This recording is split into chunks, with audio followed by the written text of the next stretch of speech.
Mondstadt, the first of many nations in Genshin Impact, and arguably the most generic. Blue skies, green, normal landscapes with noticeable cliffs, bodies of water, and a lot of nice German-inspired architecture. A nostalgic, simple paradise to most, with challenges like the snowy peaks of Dragonspine and the windy chambers of Stormterror's Lair awaiting only the most ambitious of adventurers. Mondstadt is bland, much like the lack of spice in their nation's foods, yet always focuses on a specific flavour, as Albedo says in the event of the Wind Festival. Outside of that cryptic introduction, I'm simply talking about Mondstadt and what makes it, well, Mondstadt. Often mixed up with Liyue, which I might make a video on next. Mondstadt is a really basic place, which makes sense considering the fact it's the player's first nation. However, there are distinct flavours found throughout which I'll bring up. Let's dive straight in. Mondstadt is filled to the brim with green, much like Liyue, Sumeru, and Fontaine. However, unlike these places, there's nothing else defining.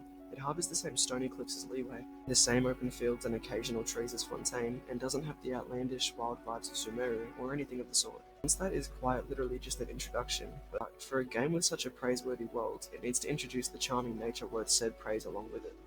It may be generic, but it's a paradise. The open waters, interesting dynamics, and world building with things like the nearby Springvale, dark forests of Wolvendom, or the many wine and alcohol businesses prevalent throughout the nation. Even the main city is paradise, with a big statue, ascending halls of height, a large cathedral, and sprawling tall buildings that barb remains must parkour through to find their philandamo mushrooms at. Walls surround the city, and it is definitely the most distinct and city-like of all of them. Well, Fontaine might beat it, but I like the united design of the place. It is surrounded by tall buildings, yet they're all connected by paths and united, and similar to Sumeru, there's plenty of places to dine at and visit. Angel's Share, the Cat's Tail, and even Good Hunter. They're probably the most memorable establishments in the world of Tibet. There's characters too, which Mondstadt arguably has some of the best and most iconic ones. However, that's for another section of the video. Let's just say they're memorable. This was, and to an extent still is, Mondstadt for the most part, but a level of variety of course came along after a while.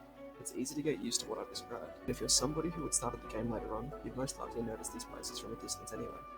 Upon going south from the city, you'd most likely stumble across the small river surrounding the border of the mountain Dragonspine, and curiosity, depending on who you are, could have peaked. The autumn-like nature surrounding it, with the camp of adventurers clearly feeling challenged, only right to enter the ice-cold perimeters of this part of Mondstadt. Sheer cold takes over, mysterious Fatui agents attack, and all you can do is desperately search for nearby fires. Exploring Dragonspine, to a lot of people, is quite difficult, though that of course is even more true the newer you are. To a lot of people, Dragonspine is charming, with fossils erecting from the nearby peaks always seeming to surround you, hanging over the ancient civilization's long-forgotten and massive sprawling caverns. If you're a risk-taker, this would be one of the first, if not the first cavern you would have seen, and it doesn't disappoint. The unique perk Dragonspine has over places like the Casimir and Kadamea is it isn't a separate map, which can easily break the immersion for some people. In the other two areas, I mean. It is as connected to the rest of the Teyvat as the other parts of the surface map, and it is really nice. You can even overlook the map from the peak, and reaching said peak is one of, in my opinion, the best adventures you can have with Genshin Impact's open world. Stormterror's Lair also exists, and if you're only innocently exploring, it could take you a moment to get close enough to it to realise there's a barrier surrounding it. Now, barriers aren't extremely common in the map, so when there is one, especially your first, it could leave an impression on the player. Don't forget the eyes of the storm surrounding the place. The inside has more barriers, a grand design on the buildings, and constantly desolate lighting that serves as a sort of climax of the ruins you can find around Mondstadt with ruin guards. A lot of ruin guards. My point is, Mondstadt is well-rounded, it has adventures with extreme danger to be had, paired with the significant abundance of generic and peaceful plains and forests to look through. There's a reason hilichurls and slimes are some of the biggest threats in these parts. Speaking of all these barriers, hilichurls, slimes and more, let's talk about the gameplay, because it's the structure of the rest of the game. Let's be honest. Every nation shares gameplay, has independent gameplay, and more. Mondstadt has very few unique things, but it does have them. I call it generic because of all this stuff related to gliding effectively, and the best parts of the gameplay are present in other nations. It's worth explaining what I'm talking about though, isn't it? Well, let's go then. Firstly, I'll begin with the generic stuff, and move to the unique, more distinct mechanics after. Firstly, the chests that are protected by hilichurls, slimes and more are super generous. I mean, you almost never get only a common chest, and for a plus-sized group of hilichurls, you can get a precious chest easily. It's crazy to me, and on top of that, Mondstadt has a very good variety of ores. In the normal area, you can find white iron, normal iron, crystal chunks, magical crystal chunks, and electro crystals. 4 of these functioning as usable ores rather than character ascension materials. When going to Dragonspine, you can find star silver, and with the blacksmith's world quest, you can even craft a special Dragonspine themed weapon with said star silver and some fossils from the as in itself. Mining may be boring to you now. For new players, I'm sure crafting weapons and getting ores is both enjoyable and interesting due to the lack of knowledge on metas, builds and more. The evolution from crystal chunks to magical crystal chunks is also cool, and while I didn't care a few days ago, I tried out Genius Invocation, and now I need to get the magical crystal chunk card packing. Anyway, these sorts of changes don't happen much with the world level, as typically only difficulty and loot change, and to be honest, I don't think most ores get affected by the world level in the first place. Overall, a nice little mechanic, better than Liyue's abundance of ores that are solely character essential materials. There's of course trials of sorts, and something I'd love for Mondstadt that is, I'll admit, in other nations is the ruin guards I briefly mentioned earlier. While they aren't anything special for most, I'm sure we can all remember our first encounter with one. Seeing these boss-like creatures around the map at what feels like random places for a new player adds a lot of density and characters in the world. Over time, ruin hunters, drakes and stuff appear in future nations, but ruin guards and ruin graders, or whatever they're called, are on top. My point is, I like big beefcakes in the wild. It's cool. Thumbs up. Anyway, next up, you've most likely seen the many forms of elemental grana around Tibet, whether it's geogranum for puzzles, and electrogranum for transport, dendrograna for withering zones and puzzles, also extra damage, and hydrograna assisting you in diving and puzzles. They all have their quirks. Mondstadt has the animogranum, which creates a wind fan for the three of one together. This helps get into tough places and fits with Mondstadt's animo element. It also syncs up with the many smaller wind barriers surrounding things like chests and elemental constructs. Overall, very cool. Rise and the Storm have the same effect as ruin guards, serving as little bosses, and these guys are cool chests like them too. Unfortunately, they don't drop cool loot themselves, and are exclusive to Mondstadt and places in Liyue. The two simple as nations. I believe that's it for this part of the video, so let's make case of the many characters in Mondstadt, and to an extent the story as well. Mondstadt, like the other nations, has a distinct and unique cast of characters, split up into sections of sorts. You've got the Knights of Favonius, including Kaya, Amber, Lisa, and Jean.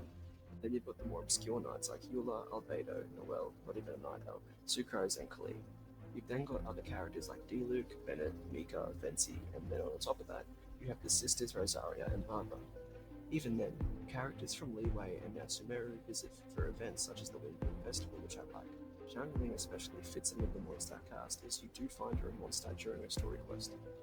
I probably forgot some characters due to the sheer amount, it's just that Mondstadt is definitely one of the more memorable and united ones, with the only competition I see right now being Sumeru with Sino and Kole even know each other. The story itself is definitely generic, and the stakes are low, introducing the Abyss, the Fatui, and having Venti and friends try to stop Tavalan. Very simple, but I enjoyed it, and its simplicity helps Liyue's story shine after, and the rest of the stories as well. I don't know what I'm trying to say here, besides the story is a generic, finish the final boss and save the day type story, with some obscurities like Jean working behind the backs of the knights with Diluc, Venti's hiding a big role, or the sudden Fatui twist in the end. Mondstadt is a nation that plays it safe to appeal to new players, I reckon. When I get to Liyue, it won't change a significant amount. The contribution to the feeling of it being generic though, besides these two obvious points, is the fact that just like the gameplay and map, the story is a basis for other stories to come, characters included. The 3-act system stays consistent for Liyue and Inazuma, and while it's different now, currently, the majority of existing nations still follow this structure until now release. The fact Mondstadt shares this with the majority of the nations and starts it, alongside being on the shorter side of the spectrum of story time, creates a generic feeling. That's the basis of this. Mondstadt also really makes use of the variety of the characters involved in the main arc of quests. We have Kaya, Lisa, Amber, Jean, Diluc, Venti, and Barbara. If we compare it to something like Liyue, you've got Child, Zhongli, Chi-Chi, Baizhu, Keqing, Ganyu, Xiao, Ningguang, and a lot of Adepti as well. Don't know if you could count the Teapot quest, but Yan Fei is there too. Probably forgot some characters, but smaller is simpler, and simpler is pretty easy to see as generic. Don't take this as an insult though. These characters that are included are only a fraction of the nation's overall cast that I mentioned earlier on. You've got people like Hu Tao as well. And out of any nation, these characters may have the most dynamics with each other. While characters having depth is already good, those characters interacting in a variety of situations and ways brings the nation of Mondstadt to life. Such as when you look at Dragonspine and remember the countless events hosted, having Bennett be kidnapped or Albedo having a crazy clone thing. My point is, it's memorable, generic, and it's a paradise. The characters are cool, especially with things such as Kai's origins, or his rivalry with Diluc. He even pops back up in Sumeru. These characters are lit as heck. Once Mondstadt gets more expansions, it can prove my points even more. I think I'm done, so conclusion time. Shorter, simple video, much like Mondstadt. Video's over. Don't know how well this will go, but you know, Mondstadt is a generic paradise, as you can probably guess from the title, and I just explained why.